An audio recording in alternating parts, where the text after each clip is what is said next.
За сайн байцгаана уу та бүхэндээ элстэй ерхий шалгалтанд зориулж 2025 онд жишээ даалгавар гэж гаргасан тий мянган бодлого. За түүний 2 дахь хэсгийн мянган бодлогын 51-р бодлогоноос 60-р бодлогын бодлтыг яах нь хүргье. За 51-р бодлого маань ийм байна. Интеграл 1-ээс 3-ын хооронд 2x-с 1-ийг хуваах нь x квадратаас хасах нь x нэмэх нь 1 гэсэн интегралыг бодоорой гэдэг чинь тий. За энэ интегралыг зөмөрө бодъё. За тэгвэл яаж бодох вэ гэвэл интеграл 1-ээс 3-ын хооронд за 2x-с хасах нь 1-ийг хуваах нь x квадратаас хасах нь x нэмэх нь 1. Энийгээ зөмөр яах нь интегралаа яах нь бодъё. За ер нь интегралийн нэг арай өөр төрлийн арга зааж өгье би. За яах вэ гэх юм бол интегралийн тэмдгийн дараа байгаа илэрхийлэл дифференциалын хойшоо оруулж болно. За дифференциалын хойшоо оруулахдаа бол яадаг вэ гэх юм бол интеграл авч явах нь оруулдаг. За тэгвэл юу бол таах вэ? 1-ээс 3-ын хооронд 1-ийг хуваах нь x квадратаас хасах нь x нэмэх нь 1. За d. За 2x-ийн интеграл маань x квадрат болно. Хасах 1-ийн интеграл маань x болно тий. За ингээд авчин. За тэгэхээр эндээс юу бол таарж өгвөл интегралийн тэмдгийн доорх илэрхийлэл маань x квадратаас хасах нь x нэмэх нь 1 байна тий. Харин дифференциалын ойдох маань бол x квадратаас хасах нь x байна. Тэгэхээр дифференциалын ойдолд 1-ийг нэмээд өгчвөл энэ маань яах нь адилхан арга гарах нь тий. Тэгэхээр юу бол таах вэ? 1-ийг хуваах нь x квадратаас хасах нь x нэмэх нь 1 тэнцүү.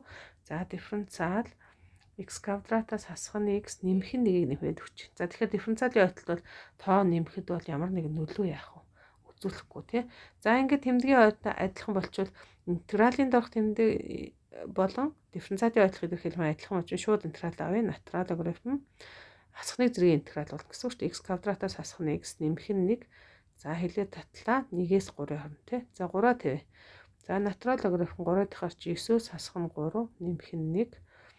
Хасах нь натурал логарифм 1-ээ тавь тий. Тэгэхээр чинь 1-ээс хасах нь 1 нэмэх нь 1 бол таах нь. За тэнцүү. За тэгвэл юу таах вэ? Натурал логарифм за 9-с 3-ыг хасаа 1-ийг нэмэхэр чийд бол тань гэсэн үг. 7 бол таах юм байна. Нөгөөх нь болохоор хасах натурал логарифм 1 болох нь. Тэгэхээр логарифмын арын илэрхийлэл 1 байх юм бол тэг болт. Тэгэхээр натурал логарифм 7 маань манай хариу байх нэ. За ингээд 51-р бодлогын маань хариу ийм хариутай байх нэ тий. За 52-р бодлогыг харъя. За 0-оос 1-ийн хооронд 1-ийг хуваах нь x квадрат дээр нэмэх нь 1 dx интегралыг 2 хувааж тарифицийн дүрмээр яах нь үнэлээрээ гэсэн бодлого байна. Тэгэхээр цөмөрөө эхлээд нөгөө тарифицийн дүрмэнд хувааж 2 хуваах бол үнэлэх арга олохгүйгээр энгийн дүрмээрээ олоод цөмөрөө юу яа. Тарифицийн дүрмээр бодсонтойгоо яах нь ойролцоо арга гарч ийн үнэлэе гэж болох юм тий. За тэгэхээр энэ интегралыг бол шууд бодоход бол аюу амархан шүү дээ. Тэгээс 1-ийн хооронд 1-ийг хуваах нь 1 дээр нэмэх нь x квадрат dx-ийн интеграл чинь юу гэвэл арктангс интеграл гэдэг тий. Арктангс x-ийн интеграл гэдэг. Тэгэхээр 0-оос 1-ийн хооронд. За дээд төлөө орлуулъя. Тэгэхээр арктангс 1-ээс хасах нь арктангс тэг болно. Тэгэхээр арктангс 1 гэдэг чинь өөрөө хэдэн градус дээрх утах вэ гэх юм бол 45 градус дээрх утах тийм ээ. Пик баах нь 4. Арктангс тэг чинь тэг болчих. Тэгэхээр манай хариу бол пик баах нь 4 гэсэн утгатай байх нь тий. Ойролцоогоор за пи чинь нөгөө 314.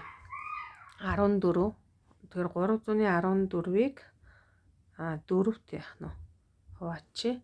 Тэгэхээр нэг ойролцоогоор бол ямар тоо гарах вэ гэвэл 0.78 53 гэсэн ийм. За 54 гэж тий. За ийм тоо гарч. Тэгэхээр одоо юу гэсэн үг бол бид нар нөгөө 2 хуваалт ашиглаад тарифицийн дүрмээр үнэлээрэй гэсэн. Тэгэхээр тэр 2 хуваалт ашигласан тарифицийн дүрм маань яана гэсэн үг байна уу? Энэ хариутай маань ойролцоо хариу гарах нь. Тэгэхээр мэдээж хуваалт нь бол 2хан хувааж байгаа юм чинь нэлээд холж яах нь зөрүүтэй байж магадгүй байх нь тий. За тэгэхээр одоо манай завсар маань хэд завсар байна вэ гэвэл тэгээс яах нь 1-ийн хооронд ийм завсар байгаа. Тэгэхээр энэ завсраа цөмөрөө 2 туваахын тулд урт нь 1 юм чинь 1-ийн хэд туваач гэсэн 2 туваач.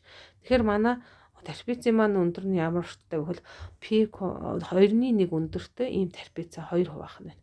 За тэгэхээр ямар трапез маань хуваагдаж байна вэ гэд аваад үзвэл за одоо трапезээ яг нэг төсөөлөл зуръя л да цөмөрөө тгээс нэгийн хооронд байх нь тий. За тэрийг яг 2-1-ээр нь яах нь хуваах нь. За тэгэхээр дээгүүрийн нэг мөрийн шугамтай гэж ойлгоё тий. За яг ингээ хуваачих юм бол яг одоо ийм хоёр трапезтэй яах нь хуваагдах нь тийм ээ. За энэ хоёр трапезийн нийлбэрээр манай нэг энэ интеграл маань бодогдно гэсэн үг байна шүү дээ. За ингийн тулд одоо энэ захын цэгүүд дээрх утгуудаа болё. Одоо тэглээр ямар утгатай, 2-1, 1 дээр ямар утгатай энэ цөмөр бодож олё тий. Тэгэхээр x тэнцүү тэг үед, x тэнцүү 2-1 үед, x тэнцүү 1 үед дээрх утгыг бодож олё. За y-гээ бодъё. За x тэнцүү тэг үед y-ийг бодохын тулд ямар y яриад байгааг бол энэ нэгийг хуваах нь 1 дээр нэмэх нь x квадрат маань y маань шүү дээ тий. За тгийг тавих юм бол нэгийг хуваах нь 1 буюу 1 гэдэг утга авч जैन. 2-ны нэгийг тавих юм бол нэгийг хуваах нь y дээр тэнцүү нэгийг хуваах нь 1 дээр нэмэх нь 4-ний 1 болчихж जैन. Квадрат нэг хадаж шүү дээ тий. Тэгэхээр 5-ны 4 гэсэн утга авч जैन. За нэгийг тавья. За нэгийг тавих нь нэгийг хуваах нь 2 гэсэн утга авчихна. За тэгэхээр хамгийн анхны трапез маань одоо энэ гэж үзэлтэй цөмөр тий. За энийг S1 гэж. За энэ S1-ийн утгыг олохдоо трапезийн дүрм олохдоо бага суурь нь бол яах нь 1 байна. Их суурь нь бол 5-ны 4 болчихлоо шүү дээ. 2 хуваагаад өндөр болгох 2-ны 1-ээр яах нь үржүүлье. За энийг бодоо олчих тэгвэл юу бол таарах вэ? 1 дээр 5-ны 1 гэхээр чинь 5-ны 9 болно тий. Тэр 9-ийг хуваах нь 4 5 үржих нь 4 буюу 20-ны 9 болчих чинь тийм ээ.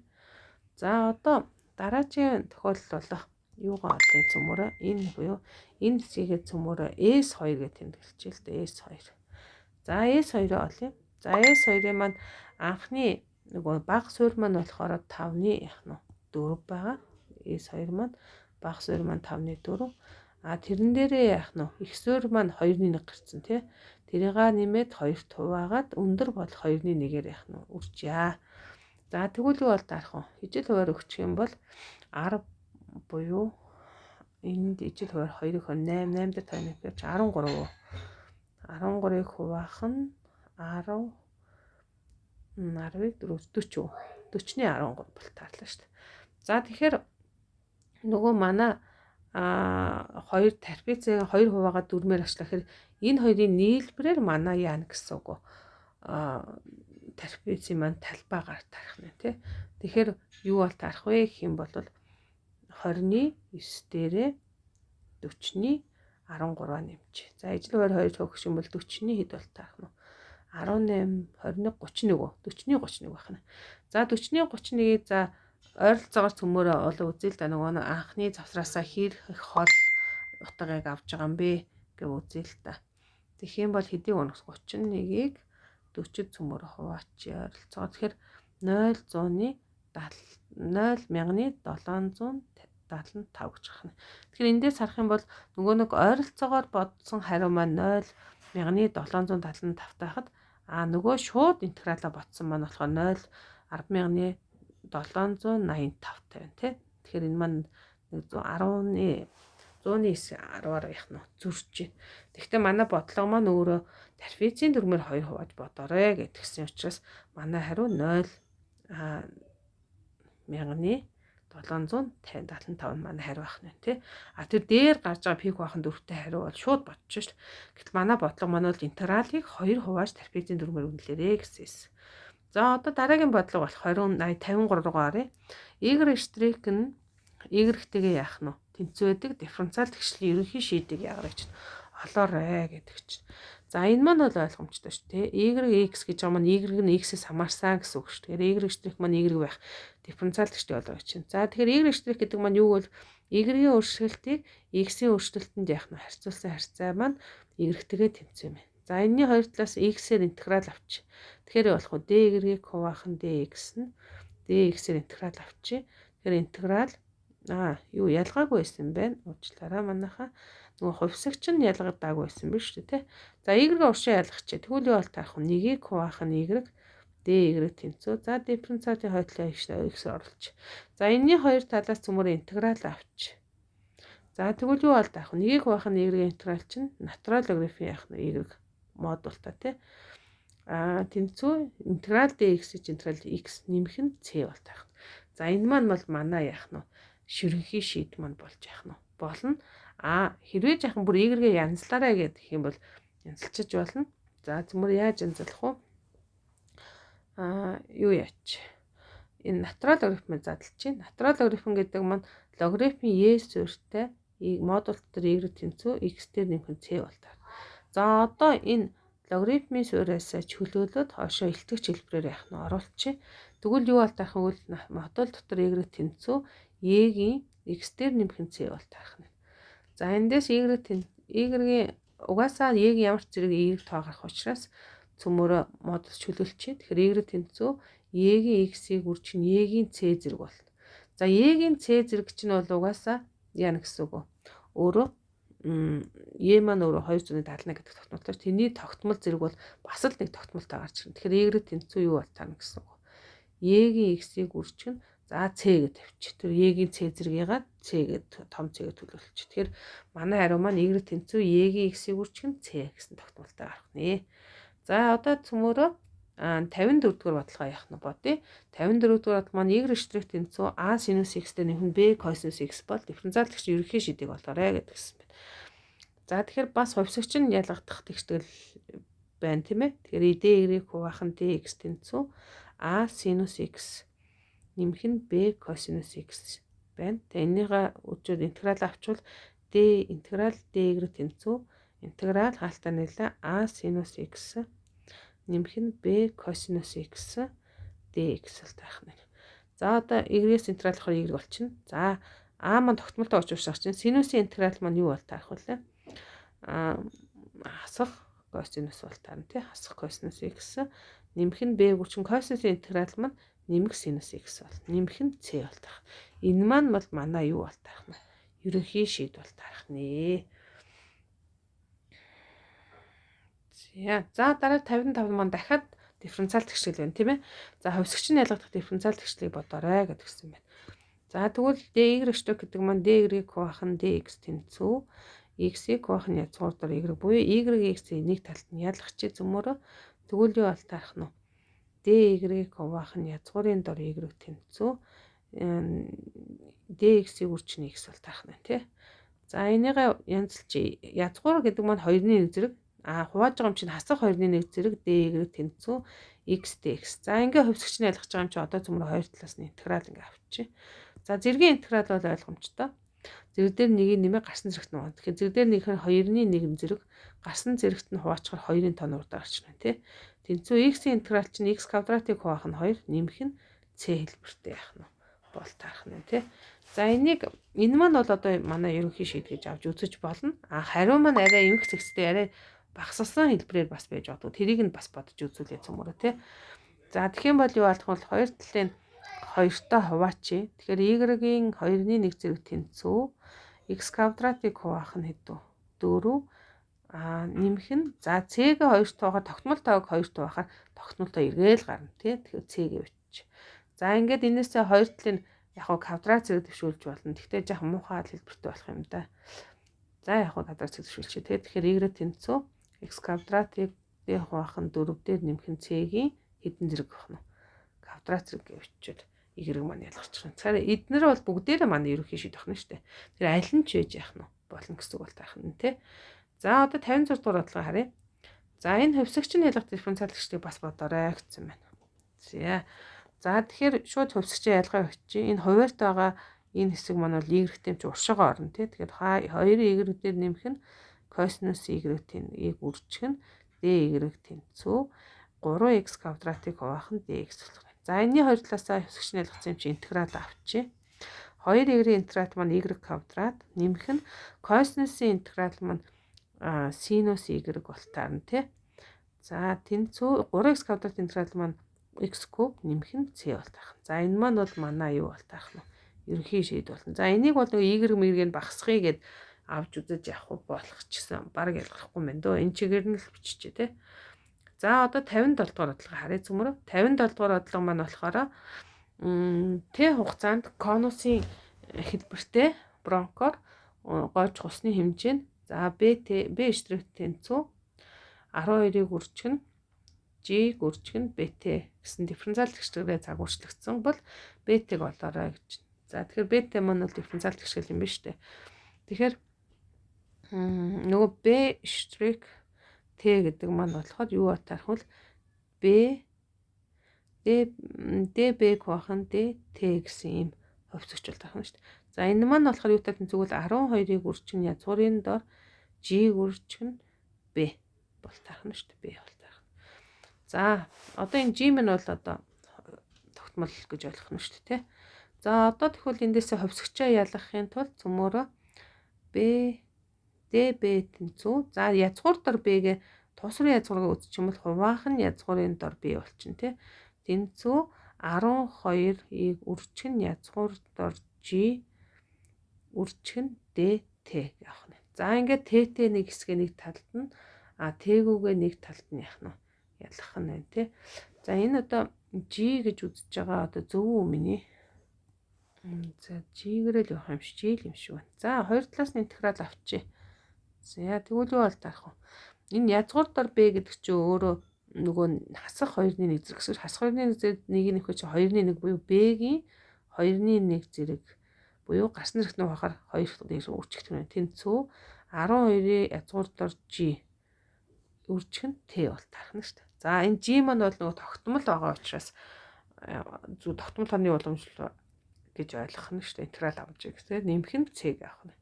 За одоо B-г олохын тулд B-ийн 2-ны 1 зэрэг тэнцүү 2 туу очие. 6-г үржих нь язгуурын дор G T нэмэх нь C-г 2 тухаар дахиад C маань гарна шүү дээ. За ингээд энэ маань ерөнхий шийдэж авч үзвэл эсвэл квадрат төвшүүлчихээд шүү дээ. B тэнцүү 6-г үржих нь язгуур дор G T нэмэх нь C-гийн квадрат. За баг квадратаа эсвэл зүгээр энгийн хэлбэрээр байж болох юм байна. За энэ хоёрын аль нэг нь манай хариу гэж гарч ирнэ. За одоо 58 дахь бодлого харъя. Банкнд мөнгө хадгалуулахад жилийн 10% хүү өгнө. Хүүгээс нь хүү тооцох бол Т хугацааны дараа хадгалуулсан мөнгөний хэмжээ. За S штрих Т тэнцүү. S маань Т-гээс хамаарсан юм байна шүү дээ, тий. Тэнцүү 100-ны 10 ST дифференциал тэгшлэлээр загварчлагдсан бол ST-г болоорой гэж. Дахиад нэг хувьсгч нь ялгадаг тэгшлэл байна, тий. За тэгэхээр юу бол таарах вэ? S штрих нь за 100-ны 10 хураач 10-ны 1 ST тэнцүү юм шүү дээ.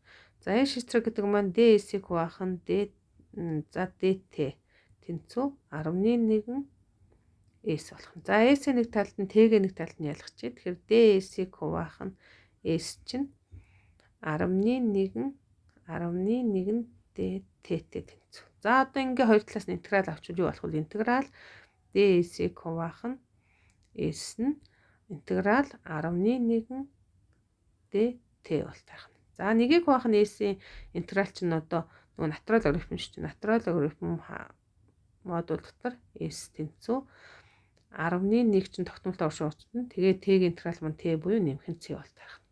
За ингээд ерөнхий шийдээ ийм хэлбэрээр бас байж болно. За илүү одоо жоохон янзлж бас байх нь болно. За янзлах үйл одоо натурал логарифмаас чөлөөлчих болно. Тэгээ хоёр талаас нь E авчвал E-гийн 10-ны 1 T зэрэг дээр нэмэх нь C бол таах нь. За энийгээ захиан янзлжвал E-гийн 10-ны 1 T үржих нь E-гийн C зэрэг бол таах нь шүү дээ. E-гийн C зэрэг чинь бас өөрөө ямар гэсэн үг бас л тогтмолтой гарна шүү дээ. Тэгэхээр ерөөсөө E-гийн 10-ны 1 T-г үржих нь том C гэвчиж болно. За тэгэхээр манай ерөнхий шийдэл маань эдгээрийн аль нэгэн хэлбэр нь гарах нэ. За одоо 59 дахь бодлого харъя. Тэсгэрээ сонсгүй хувьсгчийн X нь тархалтын мөнгөцөн өгөгдсөн байна. P1 нь юу бол таах нь вэ? За энийг жоохон доошлуулчих. За гэж. P1 нь 9 P4-төөгөө тэнцүү байх юм бол P4-ийг олгож. За тэгэхээр магадлалын тархалтын үүсэлтийн бүх магадлалуудын нийлбэр буюу P1 дээр 0.2-ыг нэмээд T-3-ыг нэмээд P-ний 4-өө яах нь нэмэхэд 1 гарт бүх магадлалын нийлбэр 1. Эндээс юу бол тарах вэ? P1 дээр нэмэх нь P4 чинь өөрөө 0.5 бол тарах. За манай нөхцөлд бас P1 маань хидтэй тэнцвэгвэл 9P4-тэй ямар ах нь тэнцүүг өгсөн. За энэ хоёр системлээ доош хасчих. Тэгвэл уртталт нь P яах нь 4 тэнцүү. Тэг 1.5-аас хасах нь 9P4 гэх нь. За хасах 9P4-ийг уршаа оруулахаар 10P4 тэнцүү. Тэг 1.5 буюу 2-1 гэсэн үг шүү дээ. Эндээс P4 маань хэд бол тарах нь? Хойш орохоор 21 үү, тий? 21. За ингээ 21 гэсэн яах нь? Хариу буюу за 100-ны навьшиг шилжүүлээ л та. Тэгэхээр 100-ны 5 буюу тэг 100-ны 5 гэсэн хариу гарч тарах нэ. За ийм байх нь. За дараачийн 60 дугаар бодлого тий. За энэ жаахан юу байгаа тий? Жаахан доош зөөчгүй бол ийм байгаад шүү тий.